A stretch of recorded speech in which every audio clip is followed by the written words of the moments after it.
महाराजा भरत ने अपने चक्रवर्तित्व को, ऋषभानुशासन को चलाने फैलाने राजमहल में भी वैराग्य धारण किया।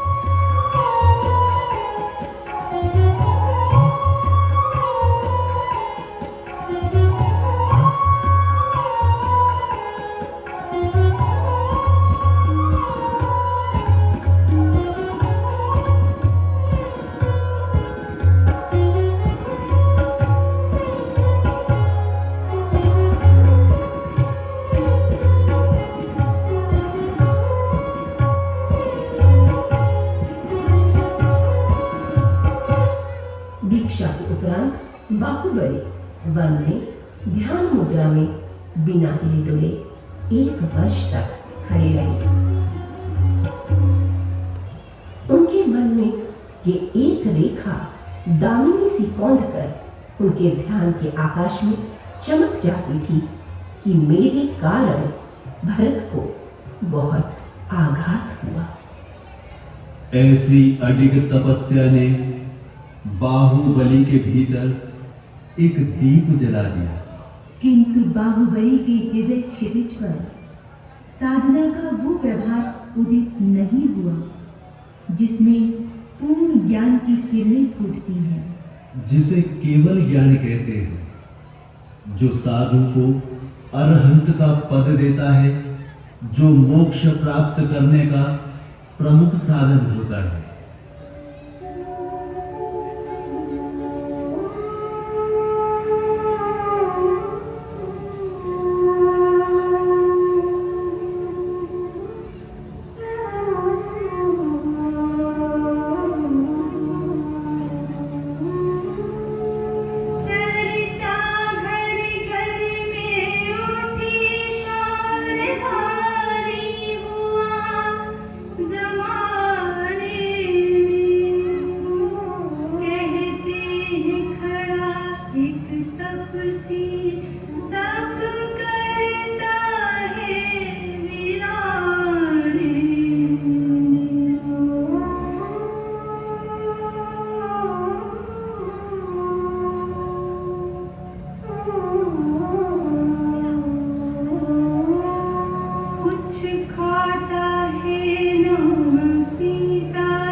ध्यान मुद्रा में लीन बाहुबली के मन में एक बात जो कि भरत के मंत्री द्वारा कही गई थी कि जिस पृथ्वी पर तुम्हारे पग हैं वो भी तो महाराज भरत की ही है।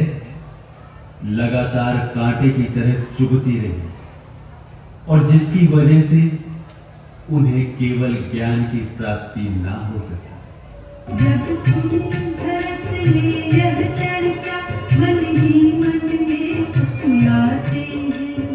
बाहुबली हो शरीर रहित, ऐसा कुछ यत्न बनाते हैं। भर तेज चले गति तीव्र हुई, वन खंड उसी में जाते हैं। जग छोटे भ्राता बाहुबली, आत्म हित ध्यान लगाते हैं। भाई ने माथा झुका दिया, चरणों में ध्यान लगाया है। अधिकार जिसे पूजने का था, लो वही पूजने आया है।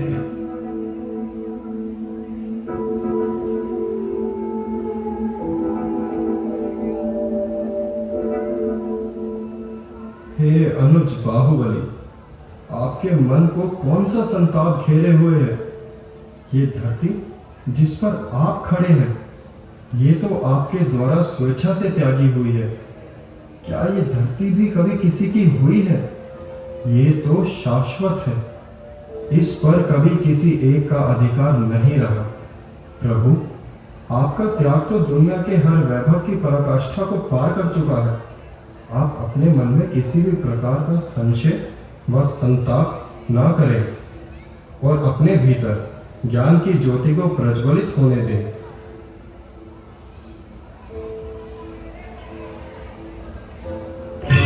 भरत की शांत गदगद वाणी ने बाहुबली के मन को सुलझा दिया। वो वीतराग ध्यान के ऊंचे से ऊंचे शिखर पर एक क्षण में पहुंच गए। कैसे भगवान ये मान लिया, ये भूमि भरत चक्री की है। अगणित शासक हो गए यहाँ, ये धरा कहो किस किस की है। तो इन मिथ्या बातों को मन में मेरा जो समाया है। आता प्रकाश का पुंज स्वयं, जिसके हित ध्यान लगाया है। ये मधुर शब्द दो चार यही, पर बाहुबली सुन पाते हैं। नीचे देखा तो चरणों में नत भरत राज को पाते हैं। जब भूमि जान कर रही, अंतर में ज्ञान उमड़ आया। वर्षों से जो मैं सका नहीं, गोरी केवल तुझे पाया। केवल ज्ञान हुआ कदमों, मेरा जगा जन जन मन को। अंतिम में वो पा गए देह तज, मोक्ष सदन शिव महलन को। ऐसे कहान भगवान तुम्हें युग युग शीश झुकाएगा। मैं भी उस अमर कहानी को श्रद्धा के पुष्प चढ़ाएगा।